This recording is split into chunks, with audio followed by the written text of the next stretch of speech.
Hello everyone, welcome to my online classroom. Last class में हम लोगों ने थ्योरम्स कर लिए थे, ठीक है। 5 थ्योरम्स, 2 थ्योरम्स और कर लिए थे, ठीक है। तो आज मैं पहले तो एक थ्योरम के ऊपर, जो भी एक थ्योरम पढ़ा था लास्ट क्लास में, उसके ऊपर एक बहुत अच्छा सवाल करा रहा हूँ। उसके बाद हम लोग आगे बढ़ेंगे, ठीक है। ये वही जो तुम लोगों को बताया था मैंने, जब जेई सब्जेक्टिव हुआ करता था, एडवांस जब सब्जेक्टिव हुआ करता था, ठीक है। मेंस को पहले एआई ट्रिपल ई बोलते थे, सब्जेक्टिव हुआ करता था, तब ये पढ़ा था हमने, ठीक है। तब क्वेश्चन आया था ये, तो वही मैं करवा दे रहा हूँ तुम लोगों को।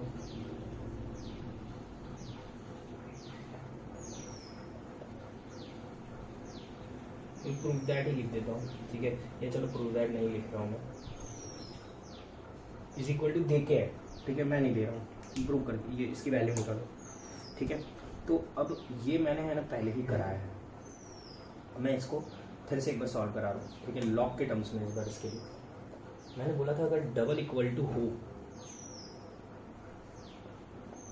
तो तुमको अगर याद होगा, अब ये सब क्वेश्चन थोड़े कॉम्प्लिकेटेड होते हैं, फिर से बोल रहा हूँ मैं, इसलिए देख लो ध्यान से। डबल इक्वल टू हो तो मैं इक्वल टू के लेके सॉल्व करता हूँ, तो हम लिखते हैं दिस इज इक्वल टू के,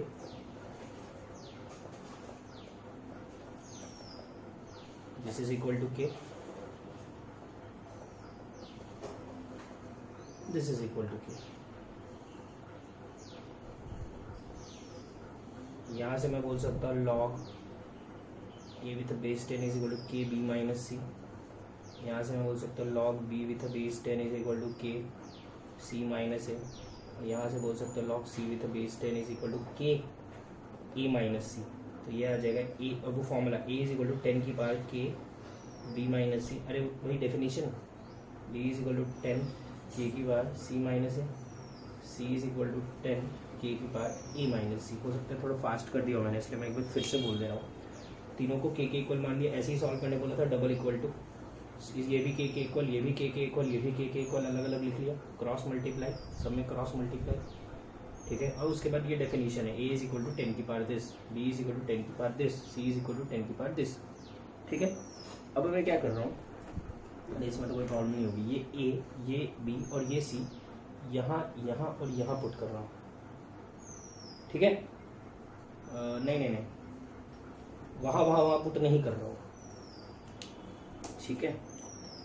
मैं ये ए की जगह, ये बी की जगह और ये सी की जगह पुट कर रहा हूँ। उससे क्या होगा कि देखो ना, अगर मैं ए की जगह ये पुट कर दूंगा तो ये भी 10 की पावर समथिंग, ये भी 10 की पावर समथिंग, ये भी 10 की पावर समथिंग हो जाएगा, ठीक है ना। तो उससे क्या सॉल्व करना शायद जल्दी हो जाएगा। तो करता हूँ मैं, देखो ये ए यहाँ पुट कर रहा हूँ, ये लिख देता हूँ ए की पावर ए, बी की पावर बी, सी की power C is equal to, ये ए की जगह ये 10 की power K B minus C with इसकी पावर ए, ये बी की जगह 10 की पावर के सी माइनस ए, इसकी पावर बी, और 10 की पावर के ए माइनस सी, ये सी की जगह ये रख दिया, इसकी पावर क्या है सी।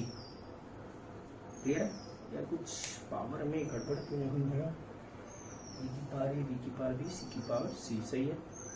ये नहीं सही है, यहाँ पे गड़बड़ की है मैंने। ये ए माइनस बी था, बी है, बी है, ये भी बी है, ये भी बी है। क्लियर है? अभी कुछ गड़बड़ की थी, सही कर दिया मैंने, ठीक है। अब मैं इसको सिंप्लीफाई करूँगा। ये क्या बन गया 10 की पावर, ये देखो मल्टीप्लाई कर रहा हूँ पूरा, ये ए भी मल्टीप्लाई करो, के भी मल्टीप्लाई करो, तो क्या आएगा, या के रहने देता हूँ, ए बी माइनस ए सी, ये हटा देता हूँ, इंटू 10 की पावर के भी ऐसे ही रहने दे रहा हूँ, ये किया, C B minus A B into 10 की power K A C minus B C. Powers add होते हैं तो के कॉमन आएगा, A B minus A C plus C B minus A B plus A C minus B C, ठीक है। देखते हैं क्या क्या कट रहा है। ए सी गया, बी सी गया, ए बी गया, अरे सब चलेगा। ये 10 की पावर के इंटू 0, दैट इज 10 की पावर 0, क्या होता है वो 1। क्या कुछ समझ में आया क्या? मैं तो बोल ही रहा हूँ हार्ड सवाल था, लेकिन उससे क्या होता है, हार्ड होने से क्या होता है, करना तो पड़ेगा ही, हार्ड हो या इजी हो, एग्ज़ाम में पूछते हैं। तो मेरे हिसाब से थोड़ा बहुत समझ में आया होगा। ठीक है, एक और करा रहा हूँ मैं यार, अब आ जाएगा। देखो क्या है ना कि लगाते लगाते सिंपली अब तुम ये समझो कि मैं भी कोई पैदा होकर सीख के तो आया नहीं था।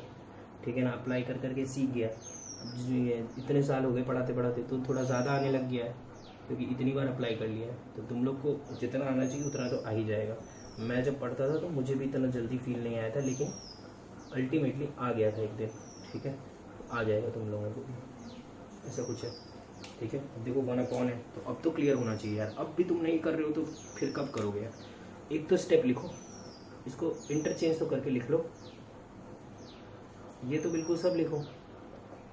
तुम अगर ये लिखोगे तभी तो आगे, अरे स्टार्ट करोगे तभी तो आगे तुम लोगों को तरीके पता चलेंगे। बैठ के उसको देखोगे तो नहीं जमने वाला। देखो ये तो लिख ही लेना चाहिए। अब बेस सेम लिख दिया, लगाता हूँ BC CA AB √A is A, √B is B, √C C ABC, log ABC with the base ABC 1। समझ में आया? देखो तुम ये समझो, ये मैं अगर तुमको ढंग से करके दिखाता ना धीरे धीरे तो बहुत टाइम लगता, लेकिन क्योंकि अब अपने एक्सपर्ट हो गए, ये मैं मान चुका हूँ कि तुम लोग एक्सपर्ट हो गए हो, चीज़ें समझ में आएगी तुम लोगों को फास्ट। ठीक है, प्रॉपर्टी लगाऊंगा तो अब ये नहीं बताना पड़ेगा कि अरे वहाँ पे ये बताया था ना, वहाँ पे पढ़ाया था ना। अब तो सब धड़ाधड़ चलेगा।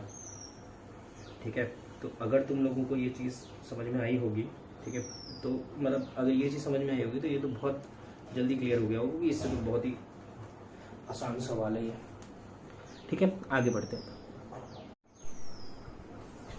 ठीक है, अब मैं है ना तुमको थ्योरम नंबर 6 और थ्योरम नंबर 7 पढ़ा रहा हूँ। ठीक है, दोनों एकदम एग्जैक्टली सेम है।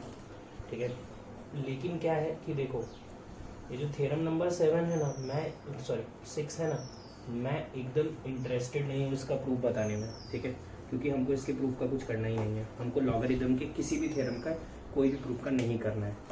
लेकिन मैं फिर भी इसका प्रूफ कराऊंगा, क्योंकि ऑब्वियसली प्रूफ कराऊंगा तभी तो फील आएगा कि हाँ यार ये चीज़ कहीं से तो आती है। ठीक है, लेकिन प्रूफ की कोई ज़रूरत नहीं है, तो ज़्यादा टेंशन लेना मत प्रूफ का। मैं जुगाड़ बेस्ड ही प्रूफ कराऊंगा, वरना उसका प्रूफ बहुत अलग तरीके से होता है। मैं पूरा जुगाड़ से करा दूंगा ये।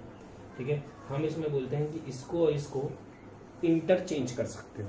ठीक है ना, पावर्स में हो तो उसको इंटरचेंज कर सकते हो। तो जैसे इसको इंटरचेंज करोगे तो B log A with base C। ठीक है ना, इसको और इसको इंटरचेंज कर सकते हो। कैसे कर सकते हैं सर? तो प्रूफ होगा यार, तभी तो कर सकते हैं। ठीक है ना, तो मैं इसको प्रूफ कर देता हूँ, एकदम जुगाड़ से प्रूफ कर रहा हूँ। ठीक है, ढंग का प्रूफ नहीं है, इसका प्रूफ कुछ अलग सा है, वो भी मैं बताऊंगा कि मैंने वैसे क्यों नहीं कराया। ठीक है, इसको दोनों को मैंने अभी x के इक्वल मान लिया। ठीक है, मैं ऐसे ही प्रूफ करूँगा इसको। ये लिख रहा हूँ A log B with base C is equal to x, और ये भी लिख रहा हूँ B log A with base C is equal to x। वो फॉर्मूले के अकॉर्डिंग मैं लिख सकता हूँ ना, लॉग देखो ना A की power something is equal to something है, तो मैं लिख सकता हूँ log this with base A is equal to this. और यहाँ पे भी लिख सकता हूँ लॉग, अरे ये जो फॉर्मूला है log n with base A is equal to x, A की power x is equal to n, तो देखो ना वही लगा A की power x is equal to n, ये यहाँ लिख दिया, ये सब तरीके से लिख दिया बस। A विथ बेस C, इसको मैं लिख रहा हूँ log x by log A is equal to log B by log C। Base में क्या डालूँ? तो बेस में कुछ भी डाल दो यार, जो मन करे डाल दो। क्या पुट करूँ? A पुट कर देता हूँ। ठीक है, A पुट कर देता हूँ, तो ये तो 1 बन गया। यहाँ से आ गया log x with base A is equal to log B with base A upon log C with base A। Similarly इसको log x by log B is equal to log A by log C। Base में क्या put कर रहा हूँ? तो A put कर रहा हूँ, तो यहाँ से आ गया log x with base A, ये तो 1 हो गया, ये क्रॉस मल्टीप्लाई किया log B with base A upon log C with base A। देखो ये दोनों सेम प्रूव हो गया। तो मतलब जो हमने माना था वो सही माना था, ठीक है, इससे हेंस प्रूव्ड हो गया। मैं फिर से बोल रहा हूँ, ये एकदम बेकार, तुमको कुछ समझ में भी नहीं आया क्या किया मैंने, ठीक है। बस मैंने जबरदस्ती कहीं पे लाके दोनों को एक चीज़ को दिखा दिया कि यार देखो log x with the base है और log x with the base से सेम आ रहा है, मतलब ये भी चीज़ जो हमने मानी ये भी x के इक्वल है और ये भी जो माना ये भी x के इक्वल है, तो इसका मतलब ये दोनों इक्वल है। मैंने ऐसे जबरदस्ती प्रूफ किया है। इसका प्रूफ कुछ और है, मैं इसका प्रूफ भी बता रहा हूँ, एक्चुअल प्रूफ, ठीक है। लेकिन तुम पहले थ्योरम 7 देखो। अब देखो ये जो थ्योरम 7 है ना, मैं थ्योरम लास्ट पढ़ा रहा हूँ अभी के लिए, लेकिन कुछ लोग हैं ना, कुछ किताबों में ये पहला थ्योरम रहता है, सबसे पहला थ्योरम जो लॉग का है वो इसी को लिखाते हैं, ठीक है। वो थ्योरम क्या है, log n with the base a की power log n with the base a is equal to n, ठीक है। अब लोग बोलते हैं कि इसको याद करो, मैंने इसको, तुम बोलोगे सर आपने फर्स्ट को लास्ट में क्यों पढ़ा है, तो मैं उसका कारण बताता हूँ, ठीक है। इसलिए पढ़ा है क्योंकि याद नहीं रखना पड़ेगा, इसी से काम हो जाएगा। देखो कैसे, मैंने भी वहाँ पे क्या बोला कि इसको इंटरचेंज कर सकते हैं, तो इसको तुम अगर इंटरचेंज करोगे तो ये क्या बनेगा, n log a with a base a, log a with a base a क्या होता है 1, n की पावर 1 इज n। देखो प्रूफ हो गया, निकल गया एक बार में। तो ये याद करने की जरूरत रही क्या, नहीं याद करने की जरूरत रही, ठीक है। लेकिन अगर मैं इसको प्रूफ करूं तो देखो ये प्रूफ कैसे होता है, a की power x is equal to n है ना, a की power x is equal to n, a की power x is equal to n, तो लिख सकते हैं log n with the base a is equal to x, log n with the base a is equal to ये x है, hence proof, एक line में हो गया प्रूफ, ये भी प्रूफ हो गया। तो ऐसा है, मैंने क्या किया है, देखो ये तो प्रूफ कर दिया, ये छोड़ दो, ये प्रूफ में दिमाग मत लगाओ, इसको डब्बे में डालता हूँ, ये हटाओ, ठीक है, प्रूफ की कोई ज़रूरत ही नहीं है। मैंने क्या किया है, मैंने इससे इसको यूज़ करके ये प्रूफ किया है, ये देखो, ठीक है। लेकिन जो एक्चुअल इस चीज़ का जो प्रूफ है ना, वो ये यूज़ करके होता है, ठीक है ना। तो उस पर हम नहीं जा रहे, नहीं दिमाग लगाऊंगा मैं, ठीक है ना। इसका जो एक्चुअल प्रूफ है अभी नहीं बताऊंगा, मैं बता दूंगा तुमको, तुम उसका भी टेंशन मत लो, कभी ना कभी पता चलेगा, लेकिन अभी नहीं बताऊंगा, ठीक है ना। तो तुमको बस इतना से याद रखना है, अगर पावर में हो, जैसे कुछ भी लिख देता हूँ यहाँ पे मैं, a की power log n with base b, कुछ भी लिख दिया है, ठीक है ना। तो तुम बस इतना से याद रखना कि इसको इधर और इसको इधर ले सकते हैं, अगर कुछ यूज़ पड़े तो लेके देखना, ठीक है, लेके ज़रूर देखना।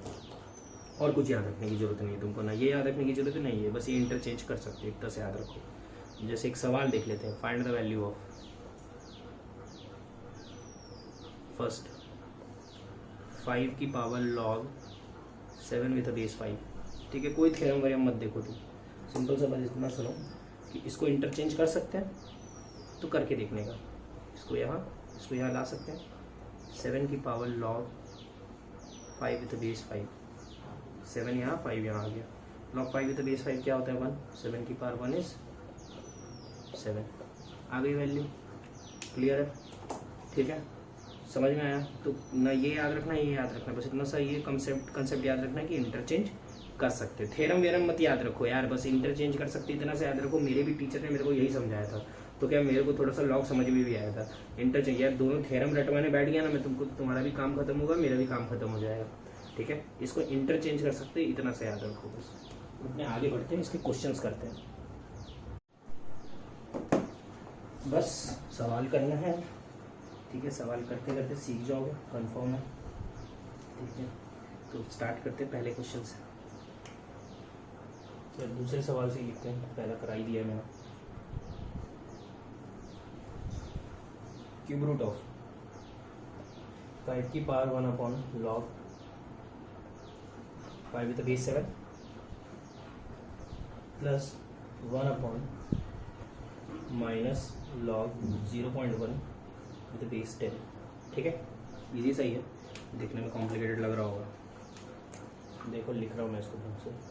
क्यूब रूट यार, ये ऊपर जाएगा, तुमको पता ही है क्या हो जाता है, base change theorem, 7 with base 5, ठीक है, प्लस इसको भी ऊपर ले जा सकते हैं, ले जाते हैं यार, रहने दो यार, यहीं रहने दो, इसकी तो वैल्यू निकाल ले। तो यहीं पे देखो माइनस log 0.1 क्या होता है, 1/10 होता है, पता होगा, log 1/10 विद बेस 10, तो 10 की पावर -1 माइनस होता है 1 हो जाता है, ये -1 होता है, माइनस माइनस क्या हो जाएगा प्लस, और इसको मैंने किया यहाँ पे interchange, 7 log 5 with base 5 plus 1 upon minus of -1, ये हो गया 1, 7 की power 1 plus 1 cube root of 8 क्या होता है वो 2। काम खत्म। ठीक है, ऐसे ही करने होते हैं ये सब क्वेश्चन, और क्या करोगे इसमें। ठीक है, थर्ड क्वेश्चन देखो,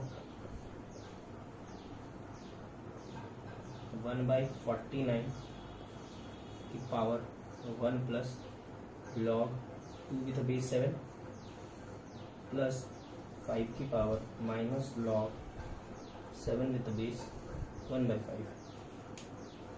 ठीक है, देखते जाओ अभी क्या कर रहा हूँ मैं इसके साथ। सबसे पहली चीज़ जो तुमने पढ़ी होगी, एक्स की power a plus B is equal to X की पावर a इंटू एक्स की पावर b, वही मैं अप्लाई कर रहा हूँ इसमें। 1/49 की पावर 1, 1/49 की पावर लॉग 2 विथ बेस 7। अरे तभी ना इंटरचेंज कर पाएंगे, यहाँ पे मत कर देना सीधा इंटरचेंज, ये 1 फंसेगा ना। अब करेंगे इंटरचेंज, प्लस 5 माइनस लॉग 7, और ये 1/5 को लिख दिया मैंने 5 की पावर -1। ठीक है, कोई प्रॉब्लम नहीं होनी चाहिए। 1/49 इसको इंटरचेंज कर सकते हैं, तो ये बना के दिखा देता हूँ, कंफ्यूज नहीं होना। ये 2 यहाँ ला सकते हो और 1/49 यहाँ, तो ले आता हूँ 2 log 1/49 विथ बेस 7। देखो कितने अच्छे से लिखता हूँ मैं, प्लस 5, ये माइनस तुमको पता है रेसिप्रोकल में आता है, -1/-1। अरे पहले से एक माइनस है ही, log 7 विथ बेस 5। ठीक है, देखो एक और स्टेप लिख रहा हूँ, 1/49 इंटू 2 की पावर, ये 1/49 को यहाँ पे लिख ले रहा हूँ 49 की पावर -1 विथ बेस 7। ये बहुत ही स्टेप लिख रहा हूँ मैं ज़बरदस्ती के, प्लस 5 log 7 विथ बेस 5। ठीक है, तुमको ये तो पता ही है कि ये इंटरचेंज हो जाएगा, तो ये तो सिंपल सा बन जाएगा, 7 की पावर log 5 विथ बेस 5, 7 बन जाएगा। ठीक है, इसका क्या होगा देख लेते हैं। ये -1 सामने उधर जाएगा, 1/49 2 की पावर माइनस log 7, और ये 49 को मैं लिख रहा हूँ 7 का स्क्वायर। ठीक है, तो ये 2 भी सामने उतर जाएगा, एक साथ ही उतार लेना चाहिए था। तुम बोलोगे सर ये क्या एक एक करके उतार रहे हो, सीधा इसको 49 को 7 की पावर 2 लिख के -2 उतार लेते, तो अब उतार लो। log 7 में से बेस 7 क्या हो जाएगा 1, तो 1/49 2 की पावर -2 प्लस 7। 2 की पावर -2 क्या होता है पता है ना, 1/4 प्लस 7, यह आ जाएगा 7 प्लस 1/196, जो भी होता है निकाल लेना, ऐसे ही छोड़ दो, क्या करना है तुमको निकाल के। क्लियर है ये। ठीक है, मेरे हिसाब से तो समझ में आ जाना चाहिए, ऐसा कुछ बहुत कॉम्प्लिकेटेड नहीं है। लग तो रहा होगा तुम लोगों को पावर वावर देख के बहुत सारे, लेकिन कॉम्प्लिकेटेड नहीं है। फ्लो में जाओगे तो सब खुद ही खुद होते जाता है, अगर खुद से किए होते तो फ्लो में जाते जाते खुद ही आंसर आ जाता है। ठीक है, तो सही है, ये भी आगे बढ़ते हैं।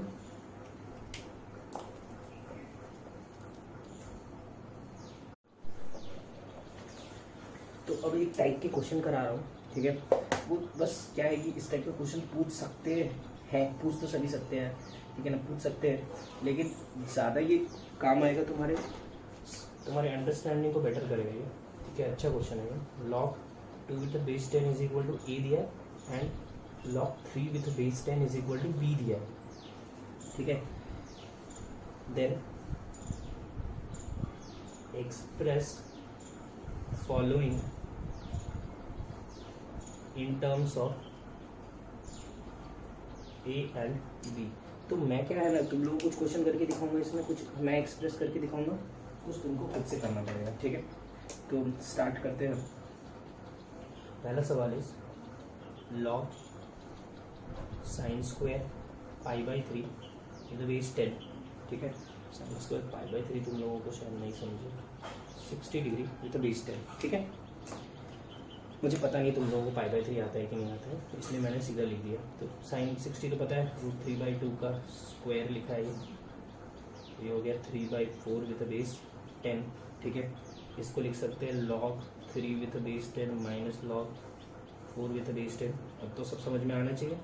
इसको लिख सकते हैं log 3 विथ बेस 10 माइनस 4 को लिख सकते हैं 2 स्क्वायर और 2 सामने, फटाफट एकदम, ठीक है।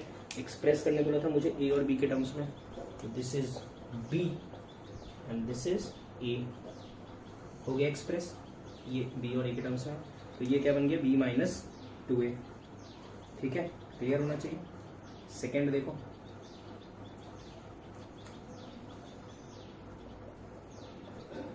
समझ में आया ना ये, log 4 with base 100 plus 2 log 27 with base 100, तो ये क्या है 4 इज 2 का स्क्वायर, और 2 में तो चेंज करोगे ना, और 100 इज 10 का स्क्वायर। सिमिलरली दिस इज 3 का क्यूब एंड दिस इज 10 का स्क्वायर। तो ये 2 सामने उतरेगा, ये 2 डिनोमिनेटर में उतरेगा, 2/2,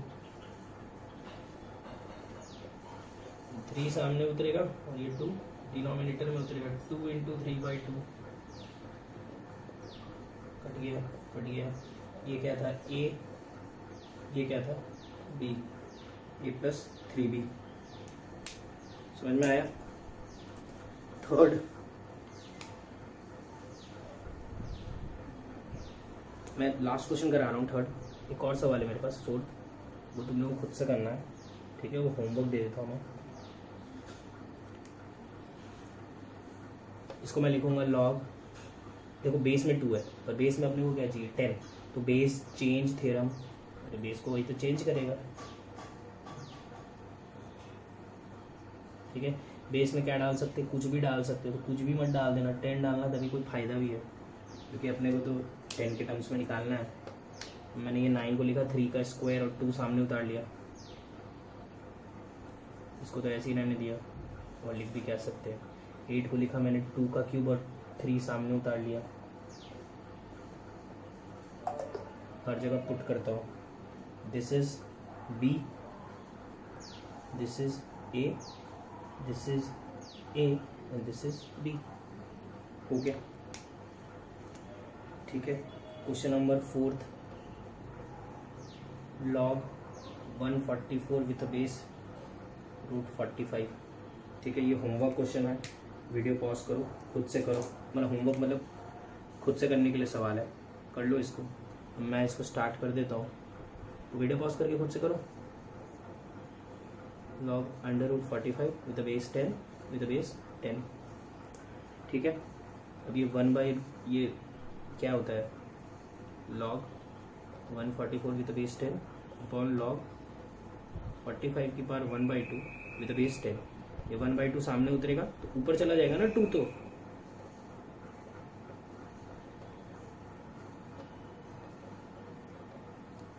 क्लियर है। अब ब्रेक करने का काम तुम्हारा, ठीक है, कैसे ब्रेक करोगे तुम्हारा काम है। मैं इसका आंसर बता देता हूँ, एलसीएम लेने पे इसका आंसर आएगा 4 2a + b upon 1 - a + 2b, ठीक है। नेक्स्ट क्वेश्चन करते हैं, मैं क्वेश्चन लिखते जाता हूँ, ठीक है, और तुम एक चीज़ सुनते जाओ मेरी बात ध्यान से। जैसे क्या होता है कि हम लोगों को अगर जेई को क्रैक करना है हमको, तो पेपर सही से देना पड़ेगा यार, वो बहुत इंपॉर्टेंट होता है, क्योंकि क्या है कि सब तो सीख जाते हैं हम लोग, जो भी पढ़ाऊंगा सब आएगा, लेकिन जब पेपर में बोलता हूँ अप्लाई करने, तो मैक्सिमम लोगों से नहीं हो पाता है, ठीक है। नेगेटिव मार्किंग करवा लेते हैं, या फिर बहुत सारे वेज है मार्क्स कटवाने के। तो सबसे इम्पोर्टेंट क्या, अपने को पेपर देना आना चाहिए, वरना सब पढ़ाई किया हुआ सब बर्बाद है। तो अब पेपर देना सर कैसे सीखें, तो पेपर देना सीखने का एक तरीका है। जैसे तुम क्या कर सकते हो, सबसे इम्पोर्टेंट ये रहता है कि देखो अपने को कभी भी है ना सवाल देख के समझ में आना चाहिए कि ये मेरे बस का है कि नहीं है। जैसे मैं इसको सिंपल लैंग्वेज में बोलता हूँ, औकात के बाहर का है कि औकात में है, ये समझ में आना चाहिए सवाल देख के। अब जैसे क्या मैंने क्वेश्चन देखा, अब क्या बन जाते हैं, तुम अगर ये घर पे आके बनाओगे तो शायद बन जाए, एग्जाम में बनाओगे तो नहीं बने, ये सब भी होता है। तो मतलब कि एग्जाम में क्या बनेगा क्या नहीं बनेगा, क्योंकि वहाँ पे प्रेशर अलग होता है, और जेई में तो बहुत ही अलग होता है। तुम लोगों ने बोर्ड के एग्जाम दिए हैं 10th में, तो थोड़ा बहुत तो फील हुआ होगा, जेई में बहुत फील होता है, क्योंकि कॉलेज वगैरह जाने का सब उसी पे डिपेंड रहता है। तो अब जैसे क्या है कि हम लोगों को देख के समझ में आना चाहिए कि यार ये समय लगाना चाहिए कि नहीं लगाना चाहिए। जैसे मैं तुम्हारी जगह होता तो मैं तो सोचता कि भाई लास्ट में देखेंगे, अभी तो मतलब कैलकुलेशन वाला काम लग रहा है, तो अभी तो रहने देते हैं, जो थोड़े इजी सवाल है पहले वो देख के बना लेता हूँ। ठीक है, बाकी अभी तो अपने स्टार्ट करते हैं, ऐसे हार्ड सवाल भी नहीं है, ये भी बता देता हूँ। ठीक है, बनाते बाद में तो बन भी जाता है। अब जैसे देखो यहाँ पे मुझे सोचा कैसे मैंने, जैसे मुझे यहाँ पे K1 K2 K3 चाहिए, है ना, वही निकालना है। तो मैं देखा K1 K2 K3 कहीं अलग से लिखा है क्या कि मल्टीप्लाई कर दे बन जाए, नहीं दिख रहा है। यहाँ पे फंसा है K1, यहाँ फंसा है K2, यहाँ फंसा है K3। पहले तो उसको नीचे उतारता हूँ, नीचे तो ये भी देखो K1 था sir, K2 log B with the base C, Z K3 है नीचे log C with the base A। अब तीनों को ऑब्वियसली मल्टीप्लाई करना होगा, वो तो मेरे को लगता है बताने की ज़रूरत होनी नहीं चाहिए, समझ में आ ही जाना चाहिए कि मल्टीप्लाई तो करना ही पड़ेगा, तभी K1 K2 K3 वाला टर्म बनेगा। ठीक है, ये तो बन गया। अब ये देख के है ना तुमको है ना एक सवाल याद आना चाहिए जो मैंने करवाया था, इसी के लिए नोट्स पढ़ा हुआ बहुत इंपॉर्टेंट होता है। ये log A by log B ये लिखा है, इसको लिख दिया बेस में C डाल, अरे कुछ भी डाल दो, 10 डाल दो, log B by ये बताया भी है, कुछ भी डाल सकते हैं। ठीक है, आगे एक और चीज़ बताऊंगा, लिखना भी नहीं पड़ेगा फिर बेस में कुछ। हो गया काम खत्म। ये तुमको याद आना चाहिए, क्वेश्चन करा है, पहला ही क्वेश्चन इस प्रॉपर्टी पे इसी पे करवाया था, क्योंकि मुझे पता है यही पूछते हैं। ये आ गया। अब K1 K2 K3 तो XYZ के इक्वल आ गया। अब सवाल ये है कि भाई तो देखो अब XYZ कैसे निकालेंगे। तो हमने इस इक्वेशन की तो यूज़ कर ली है, इसकी अभी तक हमने कोई यूज़ नहीं किया, तो ऑब्वियसली XYZ की वैल्यू निकालने के लिए वहीं से कुछ करना पड़ेगा। तो मैं यहाँ से B निकाल के यहाँ डाल रहा हूँ। ठीक है, देखो कुछ नहीं, बस यहाँ से B जो A की पावर x है उसको उठा के यहाँ पे डाल दिया, तो A की पावर x की power y is equal to C। तो ये क्या लिखा है इसको अच्छे से लिख देता हूँ पहले, A की power x y is equal to C। अब यहाँ से A क्या है, C की पावर z, उसको उठा के यहाँ डाल देता हूँ, C की पावर z की power X Y is equal to C। तो ये क्या आ गया, C की power X Y Z is equal to C की पावर 1। अब देखो ऐसे ही कुछ भी नहीं कर रहा था मैं कि मैं कहीं से भी कुछ भी उठा के डाल रहा था। मेरे को समझ में आ रहा था कि अगर मुझे कुछ भी वैल्यू निकालनी है, ठीक है ना, तो मुझे कंपेयर करने लायक बनाना पड़ेगा। तो ये कंपेयर करने लायक बनाया था मैंने। और ऐसा भी बोल सकते हो तुम कि अगर मुझे एक्स वाई जेड वाला टर्म बनाना है, क्योंकि मुझे एक्स वाई जेड की वैल्यू निकालनी है तभी आगे कुछ काम बढ़ेगा, तो मुझे ये सब्स्टिट्यूशन तो करना ही पड़ेगा। तो मैंने कंपेयर किया, तो यहाँ से X Y Z is equal to क्या आ गया 1। ठीक है, x Y Z K1 K2 K3 के इक्वल है, तो एक्स वाई जेड अगर 1 है तो K1 K2 K3 भी 1 ही होगा। आंसर आ गया तुम्हारा 1। ठीक है, अब एक सवाल मैं दे रहा हूँ तो तुम लोगों के लिए ये होमवर्क क्वेश्चन रहेगा। अब क्या रहता है कि देखो किसी सवाल को करने में 4-4 घंटे भी लग जाते हैं।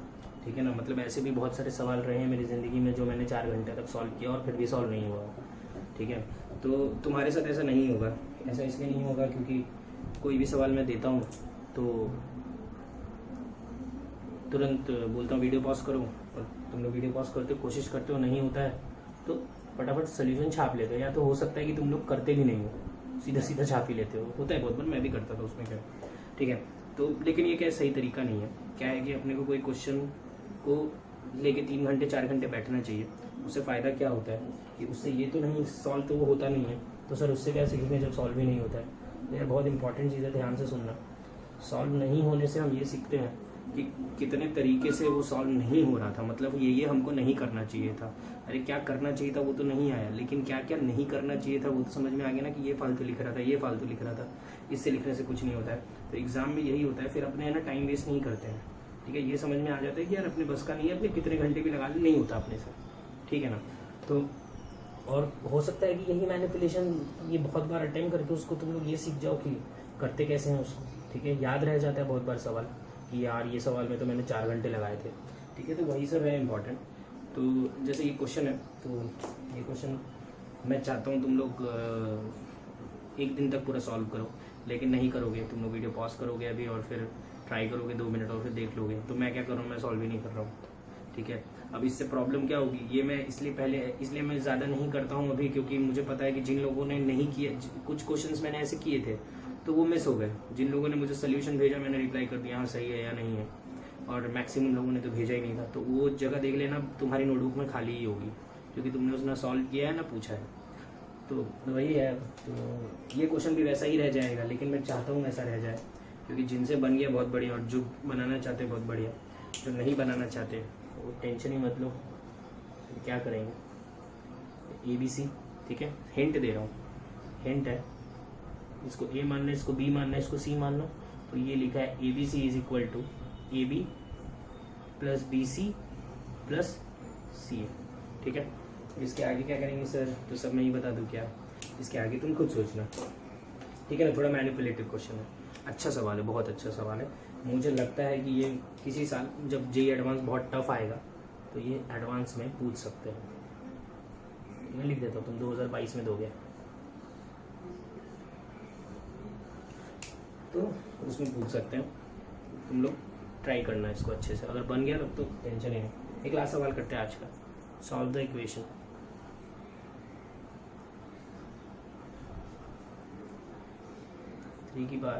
थ्री इंटू है x की power log 2 with base 5 plus 2 की power log x with base 5 is equal to 64। मतलब x की वैल्यू निकालनी है, सॉल्व करने का सिंपल सा मतलब है। अब यहाँ पे है ना, लिखते ही तुमको एक चीज़ दिख जानी चाहिए थी। क्या दिखना चाहिए था सर, तो यार ये देखो बेवकूफ़ बनाने के तरीके हैं। एक लिखा है x विद x, यहाँ 2, यहाँ लिखा है 2, यहाँ x, और हमने तो पढ़ा है इंटरचेंज कर सकते हैं। तो स्टार्ट तो वहीं से करूँगा मैं। अरे एक जैसा दिखेगा तब ना आगे जाके कभी सॉल्व होगा, सब अलग अलग ही दिख गए तब तो कर लिया अपन ने सॉल्व, ठीक है। अब मैं ऑब्वियसली, मेरे को तुमको पता ही है, ज़्यादा होशियार मैं हूँ नहीं, तो मैं इसको t मान के अच्छे से लिखता हूँ। 3t plus t is equal to 64, अच्छा से दिखता है तो at least 4t is equal to 64 और t इज इक्वल टू 16, ये तो वैल्यू अच्छी है, ठीक है। अब t नहीं निकालना था, निकालना था x, और वो कर पाएंगे क्या, देखते हैं। इज इक्वल टू 16, अरे t की जगह पुट कर दिया, और 16 को मैं लिख सकता हूँ 2 की पावर 4। ये कंपेयर कर लूँगा अब तो, हाँ अब काम हो गया। देखो x इज इक्वल टू 5 की पावर, जो भी होता है, समझ में आई बात। तो बहुत अच्छे सवाल करवाए ये तीनों, ठीक है। तो काफ़ी है आज के लिए, ओके, थैंक यू। अगर ये वीडियो पसंद आया तो लाइक करो, सब्सक्राइब करो, शेयर करो, इंस्टाग्राम पे शेयर करो, व्हाट्सएप ग्रुप्स पे शेयर करो अपने दोस्तों के साथ। अगर किसी को मैथमेटिक्स में प्रॉब्लम हो रही है तो शायद उसके काम आ जाए।